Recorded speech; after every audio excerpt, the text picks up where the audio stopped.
it's always going to hold a very firm place in my heart, I think, going forward. And if Mhm. there happens to be more good Pokemon content that comes out in like 20 years time from now, I'm going to be jumping on it So too, be it. for Yeah. sure. Yeah. I'm going to be walking around on my little stroller or Segway or whatever. Hopefully, I don't age that quickly, but like, um, who You never knows? know. You never know. Yeah.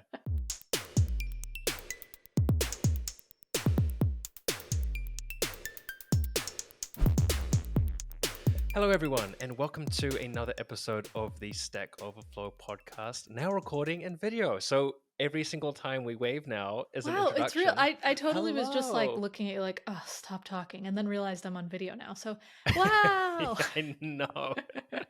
We actually have to be in control of our faces again, which is Yeah. I thought it was quite relaxing doing the whole audio only podcast because I didn't have to do my hair or trim my beard or like kind Mm. of like try and be alive with my eyes. I could just focus purely on conversation. But alas, we have to be alive with our eyes. I know it's a shame, but here we are, the day and age. So we hope you do appreciate the video content that's coming out on Stack Overflow. It's been a labor of love from everyone here to kind of get it into the point where it is. But let us know in the comments below with descriptions. We can say all the YouTube stuff now. We can say like and subscribe, and it's not like Smash that purely subscribe button ironic. if you are interested in more I content from know. the Stack Overflow podcast team. We are not gonna be doing that much shilling, but we might remind you every now and then in ways we think is appropriate. Okay, so today's podcast, we're going to be talking. It's actually a little bit of a game dev orientated heavy podcast today. One of the things that I found recently on the internet, it was a GitHub project where somebody tried successfully. I'm not going to even say tried. They successfully made a Game Boy emulator. I think this is really cool. This is like a side project that I think is just, it teaches you so much stuff and it's like a really fun thing to do. Have you ever tried anything to this level before, Cassidy? Never to this level, but I've really liked observing it because Game Boys just didn't have a lot of memory. It was really, really difficult to kind of compress things into small amounts. And I've read so many articles about like the Pokemon developers and the Mario developers and stuff where they had to figure out, okay, if we want to have these sprites, how can we reuse this? How can we figure out how to have the smallest file sizes possible so that we can make X, Y, or Z happen? And it's great. I am amazed by that type of memory management in coding because we just don't have to worry about it as much now. I mean, we should and No, we do, but it's but we not don't. like this will not function because there's not enough memory, you know? Yeah. I mean, it's that it kind of ties into the whole like, can it run Doom meme, Mm, where people are right. trying to run Doom on like fridges or like they even did it on the touch bar that was on the Wow. last Yeah. generation of MacBook I've seen Pros. it Yeah, on like a it's printer. crazy. Yeah. Yeah. Doom was a pretty interesting case because the things like the way in which they implemented 3D at the time was quite revolutionary. And there's whole documentaries around how they actually managed to do this because it is, from a technical standpoint, like pretty outstanding. So I'll find something and I'll drop it in the show notes or the description below. Um, but yeah, it blew my mind. And I think, Cassidy, we're kind of in the same area where we like getting that Game Boy and Pokemon Red, Blue, and Yellow, which were like Mm, the OGs. Fond so good. memories. I think I still have mine actually too. It was great. I loved playing those games, and I still play like Pokemon Go and stuff today, and so very near and dear to my heart. Out of curiosity, what is the Pokemon Go ecosystem like at the moment? Because I played it for a little while a couple years ago when it first came out, and it was very, Yeah. very fun. Also, it came out 5 years ago, so that's how fast time has flown. No. I know, Oh I know, no. and I only know because it's anniversary week, and so there's a big event right now for the 5th anniversary of Pokemon Go. I feel like that was the closest we ever got to world peace. Was just everybody Yeah. playing Pokemon Go. I was living in New York City when it first came out, and it was. Or wait, it's not the 5th year anniversary. It's the 6th year anniversary this year. Oh my gosh, because it was Okay. in Wow. 2016, and in New York City, that was just where like the chaos was happening of just everybody playing everywhere all the time, and I remember there were all these viral videos of like stampedes in Central Park because people were just like, "There's a Dratini over Oh wow. there." My husband was in all of those stampedes. Like he was running, and he would just be gone, and I'd be like, "Oh, I know it's because he's playing Pokemon." And everyone in my office was playing. We constantly had our phones out because there were like 3 Pokestops at our office that we could constantly spin. I am a little bit upset. I think that we haven't had anything as significant happen to that extent over the last 5 or 6 years. Like, because I remember when I first found out about it, like I was in uh, from New Zealand, but like I happened to be in San Francisco and Seattle and Vancouver at that time. And I Mhm. actually met people because I was walking around and there would Yeah, be this big group of people standing there all on their phones and you'd just be like, Pokemon? They'd be like, Pokemon, come on. Like, and it would just so foster all these great. like, it was a really weird because you just get like people who are interested in Pokemon out like in social situations, whatever else, and you could like you instantly had like a connection to be like, so what are you doing, like Pokemon, like what's going on, rah, rah, rah, rah.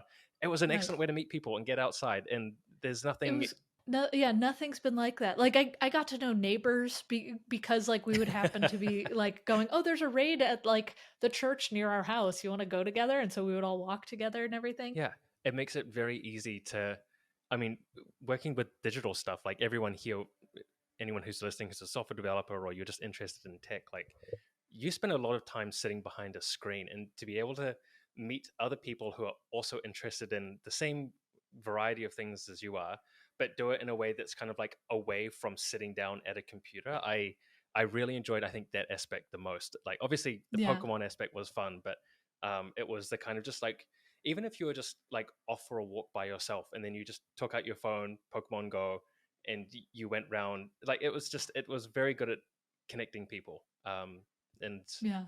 I wish we had something else to ban behind.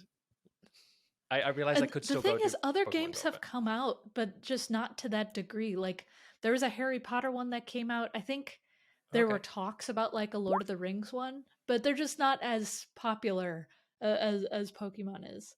And I'm not sure why, but it's just a very universally loved thing amongst the people who grew up around it, I think. It's always going to hold a very firm place in my heart, I think, going forward. And if Mhm. there happens to be more good Pokemon content that comes out in like 20 years' time from now, I'm going to be jumping on it So too, be it. for Yeah. sure. Yeah. I'm going to be walking around on my little stroller or Segway or whatever. Hopefully, I don't age that quickly, but like, um, who You never knows? know. You never know. Yeah. Anyway, so just going back to this emulator, the project is linked on GitHub, and I thought it was really fascinating. I've never tried emulating something before. You can actually go and play, I think about 6 games. So they've got Tetris, The Legend of Zelda: Link's Awakening, which also chef's kiss, amazing.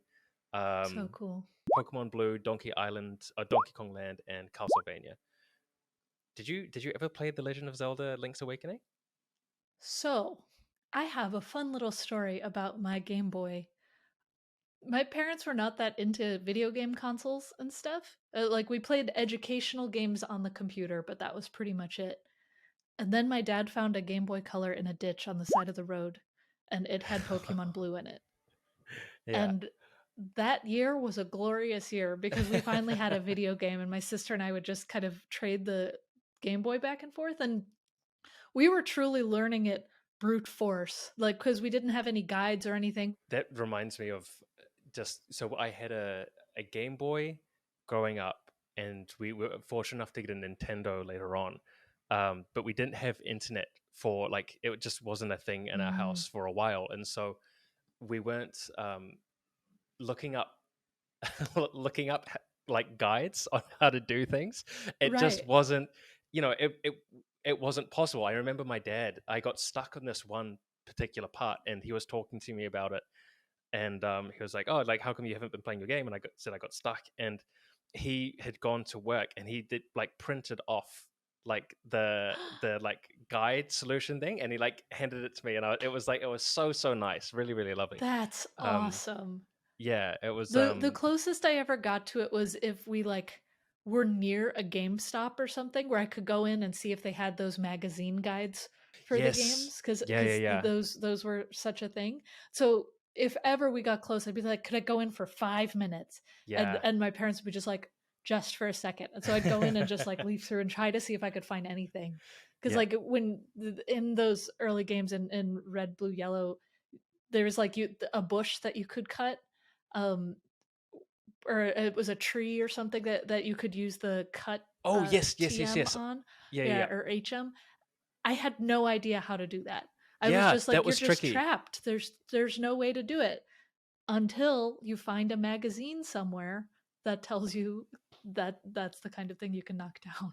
Was it like the specific tree that you mentioned? Was it kind of like on the right-hand side of the screen, so you had to move across to the right? Can you There remember that was at that all? one, and then there was that one, and then there was one, oh gosh, it was above the Viridian Forest and below Pewtertown. Yeah, I And you remember. didn't get it until later. Yeah.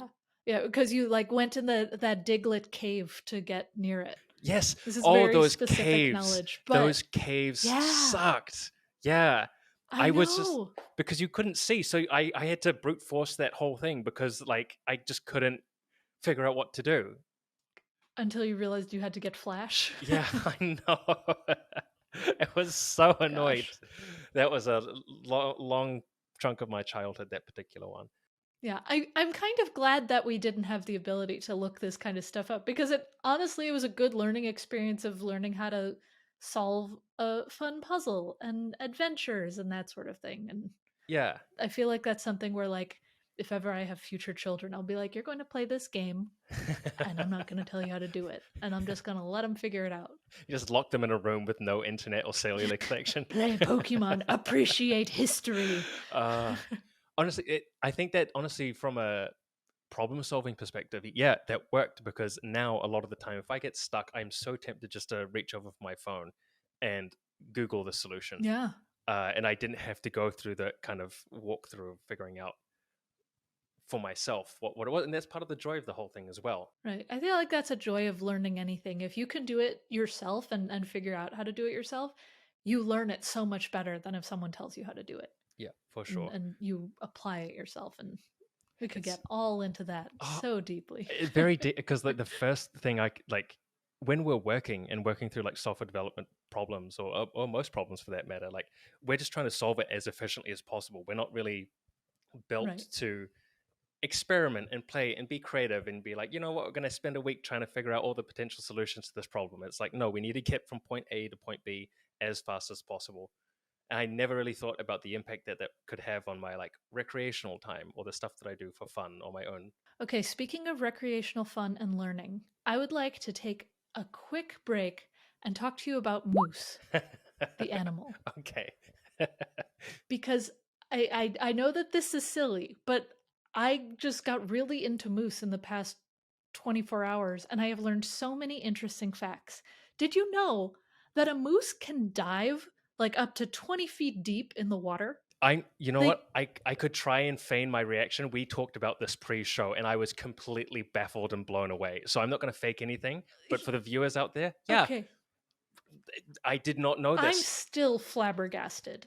Do they They swim can like close their dogs? nostrils. They do. Yeah, Oh, so wow. they can swim like across lakes, fjords, whatever. They can swim up to 6 miles per hour. They dive and just graze along the bottoms of bodies of water to the point where one of their regular predators is orcas because they can just get eaten while swimming. They actually swim a lot.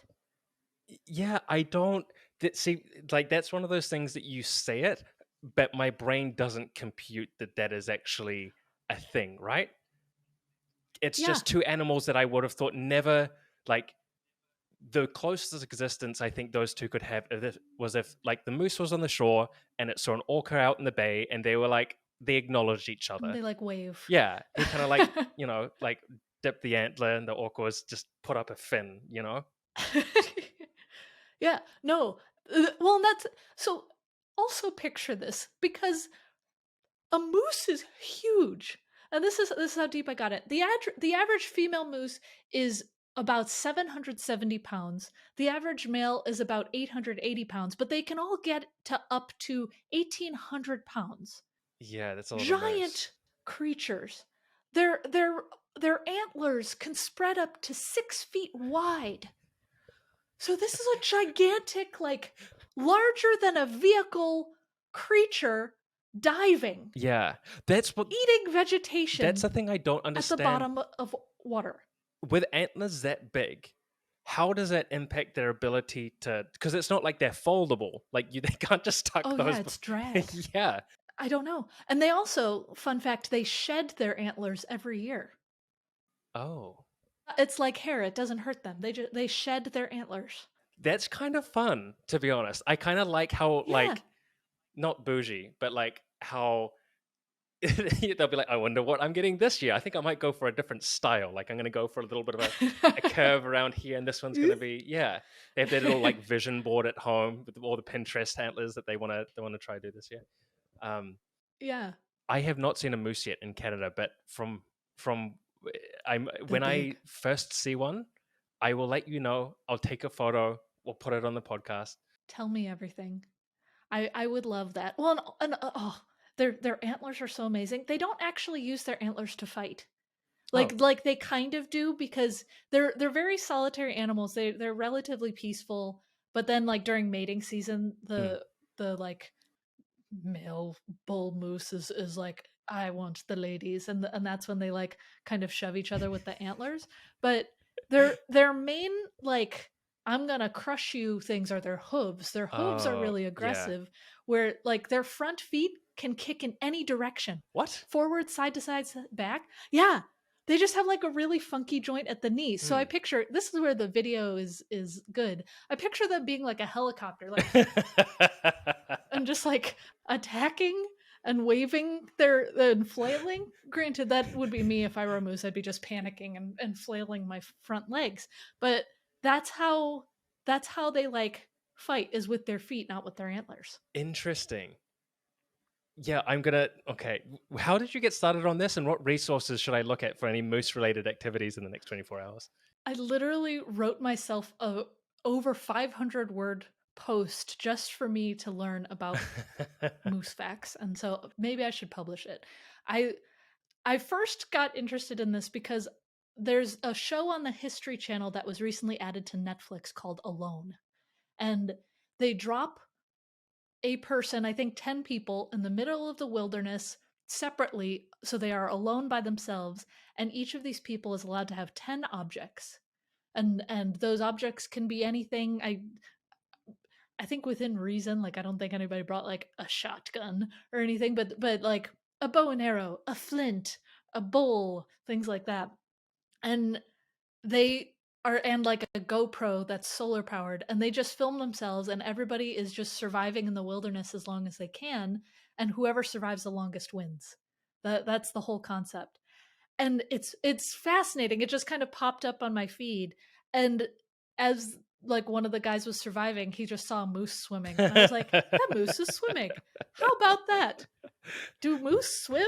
And then I went deep into the cavern of knowledge about moose, and I want to see one. I want to learn everything. Speaking of things that are scary and intimidate me, um, not power. It's not PowerPoint. My personality. Oh. um, the next thing we have to talk about today is game development in PowerPoint, which is a video on YouTube. Again, going to be linked in the description below. Cassidy, would you like to introduce this wonderful little link that we have? So cool. PowerPoint is amazing. Like I've seen people say, "Oh, you can like build a state machine in PowerPoint. You can build a computer in PowerPoint." There's so many things. Game development in PowerPoint is just another one of those incredible things that you can do in it. And this video I found, it's a PowerPoint game jam where it was just kind of these people saying, what kind of game can we make in PowerPoint? And you can do scripting in it. You can have like mouse effects because it's built in Oh PowerPoint. wow! There's so many things. It's a full on software tool that I feel like so many people, including myself, underestimate, to be just like, yeah, you can do really cool presentations. Look at this animation. You can do such cool things in this. And watching this was kind of like what you said. It was a humbling experience because they just pushed it to its limit, and they were able to make games in Oh, PowerPoint. that's right. I'm skimming through the. It's only about a 9.5 minute video, and seeing kind of like how they built the platforms and stuff Yeah, like that. yeah, That's yeah. very cool.